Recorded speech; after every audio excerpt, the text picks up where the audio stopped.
اعوذ باللہ من الشیطان الرجیم بسم اللہ الرحمن الرحیم رب اشرح لی صدری ویسر لی امری واحلل عقدۃ من لسانی یفقہوا قولی۔ السلام علیکم ورحمۃ اللہ وبرکاتہ۔ جی پیارے بچوں، کیسے ہیں آپ سب لوگ؟ اللہ تعالیٰ آپ سب کو اپنی حفظ و امان میں رکھے، آمین۔ پیارے بچوں، اللہ تعالیٰ کے فضل و کرم سے ہم سورہ قاف کی تفسیر یعنی ایکسپلینیشن پڑھ رہے ہیں، اور آج کا لیسن سٹارٹ کرنے سے پہلے ہم جلدی سے اپنے پچھلے لیسن کو ریوائز کر لیتے ہیں۔ لاسٹ لیسن میں ہم نے پڑھا تھا کہ قیامت کے دن شیطان اور انسان کے درمیان جھگڑا ہوگا۔ شیطان کہے گا کہ میں نے اس انسان کو غلط راستے پر نہیں چلایا، اور انسان شیطان کے دھوکے پر افسوس کرے گا اور پچھتائے گا کہ اس نے اپنی ساری زندگی ضائع کر دی، اور اللہ تعالیٰ فرمائیں گے کہ میں نے تمہیں پہلے ہی وارن کر دیا تھا، اور میری بات کو بدلا نہیں جاتا، اور میں لوگوں کے ساتھ کچھ بھی ظلم کرنے والا نہیں ہوں۔ پھر اللہ تعالیٰ جہنم سے پوچھیں گے کہ کیا تم بھر گئی، اور وہ کہے گی کہ کیا کچھ اور بھی ہے، اور پھر جنت کو قریب لایا جائے گا متقی یعنی پرہیزگار لوگوں کے لیے، اوابن حفیظ کے لیے، ان لوگوں کے لیے جو اللہ تعالیٰ سے بن دیکھے ڈرتے ہیں اور جو رجوع کرنے والا دل لے کر آتے ہیں۔ اور کیا ہوگا وہ انشاءاللہ تعالیٰ ہم آج کے لیسن میں پڑھیں گے۔ تو اپنا آج کا لیسن سٹارٹ کرتے ہیں آیت نمبر 34 سے لے کر 39 تک۔ آیت نمبر 34 میں اللہ تعالیٰ فرماتے ہیں ادخلوها بسلام ذالک یوم الخلود، اس میں سلامتی سے داخل ہو جاؤ، ہمیشہ رہنے کا دن یہی ہے۔ کس میں داخل ہو جاؤ؟ اس نعمتوں بھری جنت میں، اس خوبصورت باغ میں۔ اور آپ کو پتہ ہے بچوں کہ جنت کتنی خوبصورت ہے؟ اس کے بارے میں آپ صلی اللہ علیہ وسلم فرماتے ہیں کہ اللہ تعالیٰ نے فرمایا کہ میں نے اپنے نیک بندوں کے لیے ایسی چیز تیار کر کے رکھی ہے جس کو کسی آنکھ نے نہیں دیکھا، اور نہ ہی کسی کان نے اس کے بارے میں سنا، اور نہ ہی کسی انسان کے دل پر اس کی شکل کا خیال گزرا۔ یعنی وہ اتنی خوبصورت ہے، اتنی زبردست ہے کہ کوئی اس کو امیجن نہیں کر سکتا۔ قرآن اور احادیث سے ہمیں پتہ چلتا ہے کہ جنت آسمانوں اور زمین سے زیادہ بڑی ہوگی۔ اتنی زبردست، اتنا خوبصورت باغ، اتنا خوبصورت کہ جس کے بارے میں کوئی سوچ بھی نہیں سکتا۔ اس میں دودھ اور شہد کی نہریں بہہ رہی ہوں گی، ہر طرح کے پھل اور کھانے ہوں گے، خوبصورت پیلیسز، محل ہوں گے، خوبصورت لباس اور زیورات ہوں گے، اور ہر طرح کی زبردست چیز۔ کوئی بوڑھا نہیں ہوگا، کوئی بیمار نہیں ہوگا، کوئی پریشانی نہیں ہوگی، کوئی غم نہیں ہوگا، کوئی لڑائی جھگڑا نہیں ہوگا، کوئی برائی نہیں ہوگی، اور وہاں وہ ہمیشہ ہمیشہ رہیں گے۔ یعنی اتنی زبردست جگہ۔ اور اللہ تعالیٰ فرمائیں گے قیامت کے دن کہ سلامتی کے ساتھ اس جنت میں داخل ہو جاؤ، امن کے ساتھ، پیس کے ساتھ۔ یعنی ان جنتی لوگوں کو کوئی پریشانی، کوئی غم، کوئی ڈر نہیں ہوگا، ان کے دل میں کوئی برا خیال نہیں آئے گا، وہ کوئی بری بات نہیں سنیں گے، ہر طرح سے امن اور سکون میں ہوں گے، پوری سلامتی کے ساتھ داخل ہوں گے۔ اللہ تعالیٰ قرآن پاک میں فرماتے ہیں کہ بے شک متقی لوگ باغوں اور چشموں والی جنتوں میں ہوں گے، ان سے کہا جائے گا کہ امن اور سلامتی کے ساتھ اس میں داخل ہو جاؤ۔ ان کے دل میں جو بھی برائی ہوگی ہم سب کچھ نکال دیں گے، اور وہ بھائی بنے ایک دوسرے کے سامنے بیٹھے ہوئے ہوں گے۔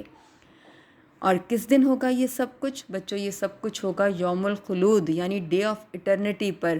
یوم الخلود سے مراد ہمیشہ کا دن ہے جو کبھی ختم نہیں ہوگا، جس کی کوئی لمٹ نہیں ہوگی، جس کی کوئی اینڈنگ نہیں ہوگی۔ تو بچوں ایسے دن کے لیے ہمیں آج سے تیاری کرنی ہے، اس ہمیشہ رہنے والی زندگی کے لیے ہمیں آج سے چیزیں جمع کر کے رکھنی ہیں، تاکہ اس دن ہم پچھتائیں نہیں، اور خوشی خوشی اللہ تعالیٰ کی زبردست جنت میں داخل ہوں، اور نیک اعمال کر کے اللہ تعالیٰ کے پسندیدہ بندے بن سکیں۔ اور اس جنت میں اور کیا ہوگا؟ اللہ تعالیٰ فرماتے ہیں کہ لَهُم مَا يَشَاءُونَ فِيهَا وَلَدَيْنَا مَزِيدٌ، جو کچھ وہ چاہیں گے انہیں وہاں ملے گا، اور ہمارے پاس اور بھی زیادہ ہے۔ جو بھی ان کے دل میں خواہش ہوگی، جو بھی وہ سوچ سکیں گے کہ ہمیں یہ بہترین چیز ملے، اس سے بڑھ کر ان کو وہاں ملے گا۔ وہ سوچیں گے بعد میں، اور پہلے وہ چیز حاضر ہو جائے گی۔ جو ان کو کھانے کا دل چاہے گا وہ ملے گا، جو پہننے کا دل چاہے گا وہ ملے گا، جو بھی وہ سوچیں گے، جو بھی وہ امیجن کریں گے، سب کچھ ان کو وہ ملے گا۔ اور جب یہ سب کچھ ان کو مل جائے گا تو اللہ تعالیٰ جنتیوں سے پوچھیں گے کہ کیا تمہیں کچھ اور بھی چاہیے؟ تو جنتی پتہ ہے کیا کہیں گے؟ آپ صلی اللہ علیہ وسلم فرماتے ہیں کہ جب جنتی جنت میں داخل ہو جائیں گے تو اللہ تعالیٰ فرمائیں گے کہ تم کسی اور چیز کی خواہش رکھتے ہو کہ میں تمہیں مزید کچھ دوں؟ تو جنتی کہیں گے کہ کیا آپ نے ہمیں جنت میں داخل نہیں کر دیا اور جہنم سے بچا نہیں لیا، اب ہم مزید کیا مانگیں؟ تو اللہ تعالیٰ اپنے چہرے سے پردہ ہٹا دیں گے اور جنتی اپنے رب کو دیکھیں گے۔ اس وقت وہ کوئی چیز ایسی نہ سوچ پائیں گے کہ جو ان کو زبردست سے زبردست بھی ملی تھی، ان کو ساری چیزیں بھول جائیں گی، وہ ساری نعمتیں، وہ جنت کو بھول جائیں گے، اور ان کو کیا یاد رہے گا؟ صرف اپنے رب کا چہرہ۔ وہ جو نعمت ان کو رب کو دیکھنے سے خوشی ملے گی، وہ خوشی ہر چیز پر بھاری ہوگی، اور یہ ہے لدینا مزید، کہ یہ وہ اور زیادہ ہوگا جو جنتیوں کو ملے گا۔ تو بچوں، ہم سب نے بھی اس کے لیے کوشش کرنی ہے کہ ہم سب اپنے رب کو دیکھنا نہیں چاہتے؟ تو آج سے سب لوگ اس کوشش میں لگ جائیں کہ اپنے رب کو راضی کریں اور اللہ تعالیٰ کا دیدار کریں۔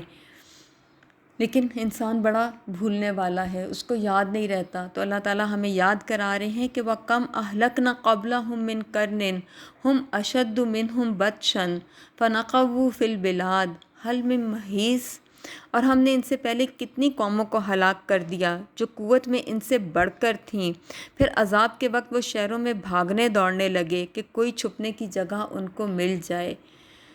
بہت ساری قوموں کا ذکر ہم نے پڑھا، قوم عاد، قوم نوح، قوم سمود، قوم فرعون، اور بہت ساری قومیں جنہوں نے دنیا میں بہت زیادہ ترقی کی، بہت ایڈوانس ہوئے، بہت پلے بڑے پھولے، لیکن انہوں نے اللہ تعالیٰ کی بات ماننے سے انکار کر دیا، ایمان نہیں لائے، اللہ تعالیٰ کو نہیں مانے، تو نتیجہ کیا ہوا کہ اللہ تعالیٰ نے ان کو ہلاک کر دیا، ان کو تباہ و برباد کر دیا گیا۔ اور جب ان کو شدید عذاب نے آ کر پکڑا تو انہوں نے بھاگنے کی بہت کوشش کی، لیکن ان کو کوئی پناہ کی جگہ نہیں ملی، وہ کہیں چھپ نہ سکے اور ان کا نام و نشان مٹا دیا گیا۔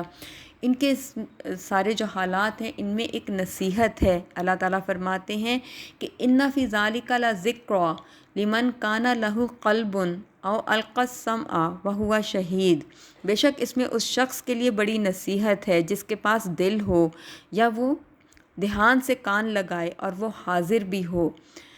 نصیحت کس کے لیے فائدہ مند ہوتی ہے بچوں؟ جس کے پاس دو چیزیں ہوں، ایک تو یہ کہ وہ بہت غور سے سننے والا ہو، گڈ لسنر ہو، پورے دھیان سے بات کو سنے، اس کو سمجھے اور اس پر غور و فکر کرے، اور دوسرا یہ کہ اس کے پاس ایک دل ہو جو نرم ہو، جس پر باتیں اثر کرتی ہوں، وہ اللہ تعالیٰ کی باتوں کو سنے اور ان پر دل سے غور کرے، ان کو دل سے سمجھے اور ان پر ایمان لائے۔ اگر یہ دونوں چیزیں جمع ہوں گی تو تبھی ان کو فائدہ ہوگا۔ اللہ تعالیٰ قرآن پاک میں ارشاد فرماتے ہیں کہ جس دن کوئی مال فائدہ نہ دے گا اور نہ ہی اولاد کام آئے گی، مگر صرف اسی شخص کو فائدہ ہوگا جو اللہ تعالیٰ کے سامنے سلامتی والا دل لے کر حاضر ہوگا۔ آپ صلی اللہ علیہ وسلم نے ارشاد فرمایا کہ سن لو، بے شک جسم میں خون کا ایک لوتھڑا ہے، جب یہ خون کا لوتھڑا ٹھیک ہو جاتا ہے تو پورا جسم ٹھیک ہو جاتا ہے، اور جب یہ خراب ہوتا ہے تو پورا جسم خراب ہو جاتا ہے۔ سن لو، خون کا یہ لوتھڑا دل ہے، یعنی دل ٹھیک ہوگا تو سب کچھ ہوگا، اور ساتھ ہی ساتھ وہ شہید یعنی وٹنس بھی ہو۔ کس چیز کا شہید ہو؟ کس چیز کی گواہی دینے والا ہو؟ ایمان کی گواہی دینے والا، ایمان لانے والا ہو۔ تو جب یہ تینوں چیزیں اکٹھی ہوں گی تو نصیحت فائدہ دے گی، اور نصیحت فائدہ دے گی تو انسان ایمان لائے گا اور نیک اعمال کرے گا۔ ساتھ ہی ساتھ اللہ تعالیٰ انسان کی توجہ آسمان اور زمین کی طرف لے کے جاتے ہیں۔ اللہ تعالیٰ فرماتے ہیں کہ وَلَقَدْ خَلَقْنَا السَّمَاوَاتِ وَالْأَرْضَ وَمَا بَيْنَهُمَا فِي سِتَّةِ أَيَّامٍ وَمَا مَسَّنَا مِن لُغُوبٍ، اور بے شک ہم نے آسمانوں اور زمین کو اور جو کچھ ان کے درمیان ہے 6 دنوں میں پیدا کیا، اور ہمیں کچھ بھی تھکان نہ محسوس ہوئی۔ اپنے اوپر آسمان کو دیکھیے، کتنا زبردست اللہ تعالیٰ نے اس کو بنایا، اپنے ارد گرد زمین کو دیکھیے، کتنے زبردست طریقے سے اللہ تعالیٰ نے اس کو پیدا کیا، اور کیا کچھ ان کے درمیان میں ہے، کتنی ساری چیزیں جن کو ہم سوچ بھی نہیں سکتے۔ ان سب چیزوں کو اللہ تعالیٰ نے 6 دنوں میں پیدا کیا۔ 6 دنوں سے کیا مراد ہے یہ تو اللہ ہی بہتر جانتے ہیں، لیکن غور کرنے کی بات یہ ہے کہ اللہ تعالیٰ نے آسمانوں اور زمین میں کیا کچھ پیدا کیا۔ اللہ تعالیٰ فرماتے ہیں کہ آسمانوں اور زمین کی پیدائش میں، رات اور دن کے ایک دوسرے کے بعد آنے جانے میں، کشتیوں اور جہازوں میں، سمندروں میں جو چلتی پھرتی ہیں، بارش کے پانی میں جو آسمان سے برساتا ہے اور پھر اس کے ذریعے سے کیا کچھ اللہ تعالیٰ پیدا نہیں کرتے، ہواؤں کی گردش میں، بادلوں میں جو آسمان اور زمین کے درمیان کھڑے ہو کر رہتے ہیں، ان سب میں بے شمار نشانیاں ہیں۔ کس کے لیے؟ جو عقل سے کام لیتا ہے، جو غور و فکر کرتا ہے، جو غور سے سنتا ہے، جس کے پاس ایک نرم دل ہے، جس پر باتیں اثر کرتی ہیں، ان کے لیے یہ سب کچھ نشانیاں ہیں۔ لیکن لوگ تو اعتراض کرتے ہیں۔ اللہ تعالیٰ فرماتے ہیں اس آیت کے آخری حصے میں کہ اللہ تعالیٰ نے یہ سب کچھ پیدا کیا لیکن ہمیں تھکاوٹ محسوس نہیں ہوئی۔ لیکن بچوں، یہودی پتہ ہے کیا کہتے تھے؟ جو جیوز تھے نا، وہ کہتے تھے کہ اللہ تعالیٰ نے 6 دنوں میں سب کچھ پیدا کیا اور 7ویں دن پھر آرام کیا، اور یہ دن ہفتے کا دن تھا، یعنی نعوذ باللہ اللہ تعالیٰ تھک گئے تو انہوں نے آرام کیا، اور اس دن کا نام بھی انہوں نے یوم الراحت رکھ دیا تھا، یعنی آرام کا دن۔ تو اللہ تعالیٰ فرماتے ہیں کہ ایسا نہیں ہوا۔ اللہ تعالیٰ اس بات کا انکار کرتے ہیں۔ اللہ تعالیٰ کو کیسی تھکاوٹ، وہ تو کن کہتے ہیں اور چیزیں ہو جاتی ہیں۔ اللہ تعالیٰ نے فرمایا کہ اللہ تعالیٰ بالکل نہیں تھکے۔ کیا انہوں نے نہیں دیکھا کہ اللہ وہ ہے جس نے آسمان اور زمین کو پیدا کیا اور ان کی پیدائش سے وہ بالکل نہ تھکا؟ کیا وہ مردوں کو دوبارہ زندہ کرنے پر قادر نہیں؟ کیوں نہیں، وہ تو ہر چیز پر طاقت رکھتا ہے۔ تو یہ ہے ہمارا رب۔ اور پھر اللہ تعالیٰ فرماتے ہیں کہ ان کی باتوں پر دھیان مت دو، فَاصْبِرْ عَلَىٰ مَا يَقُولُونَ، جو یہ کہتے ہیں ان کی باتوں پر صبر کرو، ان کی باتوں پر بالکل غور نہ کرو۔ اور کرنے کا کام کیا ہے؟ وَسَبِّحْ بِحَمْدِ رَبِّكَ قبل طلوع الشمس و قبل الغروب، اپنے رب کی پاکیزگی اس کی تعریف کے ساتھ بیان کرو، سورج نکلنے سے پہلے اور غروب ہونے سے پہلے۔ اللہ کی تسبیح کرو، اللہ تعالیٰ کی پاکی بیان کرو۔ تسبیح سے مراد ہوتا ہے اللہ تعالیٰ کے نام کو بار بار پڑھتے رہنا یا کسی اور وظیفے کو بار بار ریپیٹ کرتے رہنا۔ اللہ تعالیٰ کو تسبیح کرنا یعنی اللہ کا ذکر کرنا بہت پسند ہے۔ آپ صلی اللہ علیہ وسلم نے فرمایا کہ اللہ تعالیٰ کے نزدیک پسندیدہ اعمال میں سے ہے کہ تمہیں اس حال میں موت آئے کہ تمہاری زبان پر اللہ کا ذکر ہو۔ ایک اور حدیث مبارکہ میں آتا ہے کہ آپ صلی اللہ علیہ وسلم نے صحابہ کرام رضی اللہ تعالیٰ عنہم سے فرمایا کہ میں تم کو بہتر عمل نہ بتا دوں جو تمہارے رب کے ہاں بہت ہی زیادہ پاکیزہ اور تمہارے درجوں کو بلند کرنے والا ہے، اور تمہارے لیے سونے اور چاندی کے خرچ کرنے سے بھی زیادہ بہتر ہے، اور تمہارے لیے اس سے بھی بہتر ہے کہ تم دشمن سے لڑو اور اس کو مارو اور وہ تمہیں مارے، یعنی جہاد کرو، یعنی سارے اعمال سے بڑھ کر ہے۔ تو صحابہ کرام رضی اللہ عنہم اجمعین نے پوچھا، ضرور بتائیے۔ تو آپ صلی اللہ علیہ وسلم نے فرمایا کہ وہ اللہ تعالیٰ کا ذکر ہے، یعنی اللہ تعالیٰ کا ذکر سارے نیک اعمال سے بڑھ کر ہے۔